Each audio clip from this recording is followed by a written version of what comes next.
পৃথিবীর দক্ষিণ মেরু অ্যান্টার্কটিকা কোটি কোটি বছরের পুরনো বরফে ঢাকা এই অঞ্চলকে একসময় বলা হতো পৃথিবীর সবচেয়ে নিরাপদ বরফ ভাণ্ডার। কিন্তু আজ সেই ভাণ্ডার দ্রুত ভেঙে যাচ্ছে, গলে যাচ্ছে এবং এর প্রতিটি ফোঁটা আমাদের জন্য এক অশনি সংকেত হয়ে দাঁড়াচ্ছে। বিজ্ঞানীরা সতর্ক করে বলছেন, বরফ গলার এই গতি যদি অব্যাহত থাকে তবে পৃথিবীর আয়ু কমে আসবে অনেক দ্রুত। অ্যান্টার্কটিকার বরফ প্রতি বছর কোটি কোটি টন হারে গলে যাচ্ছে।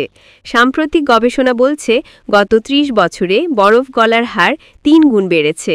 হিমবাহু ভেঙে সমুদ্রে মিশে যাচ্ছে আর সমুদ্র পৃষ্ঠের উচ্চতা অস্বাভাবিকভাবে বাড়ছে।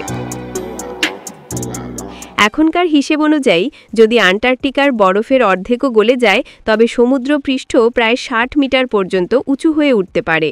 এর মানে হল বিশ্বের বড় বড় শহর যেমন নিউ ইয়র্ক, লন্ডন, টোকিও, এমনকি আমাদের প্রিয় ঢাকা পর্যন্ত পানির নিচে চলে যাবে। শুধু শহর নয়, লাখো মানুষ হারাবে তাদের ঘরবাড়ি, জমি আর জীবিকা। অ্যান্টার্কটিকার বরফ গলা মানে শুধু সমুদ্র পৃষ্ঠের উচ্চতা বৃদ্ধি নয়, এটা জলবায়ুর পুরো ভারসাম্যকেই নষ্ট করছে। বরফ সূর্যের আলো প্রতিফলিত করে পৃথিবীকে ঠান্ডা রাখত। বরফ কমে গেলে পৃথিবী আরও বেশি তাপ শোষণ করে, আর তার ফলেই বাড়ছে গ্লোবাল ওয়ার্মিং। এর প্রভাব দেখা যাচ্ছে আমাদের চারপাশেই। অস্বাভাবিক গরম ও দীর্ঘ খরা, ভয়াবহ ঘূর্ণিঝড় ও বন্যা, ফসল উৎপাদনে বিপর্যয়, রোগব্যাধির বিস্তার।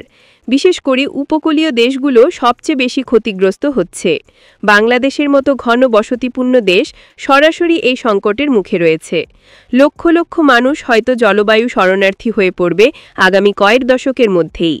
তাহলে প্রশ্ন হচ্ছে, আমরা কি হাত গুটিয়ে বসে থাকব? না, এখনই সময় কাজ করার। কার্বন নির্গমন কমানো, জীবাশ্ম জ্বালানির ব্যবহার কমিয়ে নবায়নযোগ্য শক্তির দিকে ঝুঁকতে হবে। বনভূমি রক্ষা করতে হবে, দূষণ কমাতে হবে এবং প্রতিটি মানুষকে সচেতন হতে হবে। অ্যান্টার্কটিকার বরফ গলার গতি থামানো না গেলেও আমরা সেটিকে ধীর করতে পারি, আর সেটাই বাঁচাতে পারে কোটি কোটি প্রাণ, আমাদের ভবিষ্যৎ প্রজন্ম এবং এই সুন্দর পৃথিবীকে। অ্যান্টার্কটিকা আমাদের থেকে হাজার মাইল দূরে হলেও এর প্রতিটি বরফ কণা আমাদের শ্বাস প্রশ্বাস, আমাদের জীবন, আমাদের ভবিষ্যতের সাথে জড়িত। তাই এখনই পদক্ষেপ নিন, কারণ সময় দ্রুত ফুরিয়ে যাচ্ছে।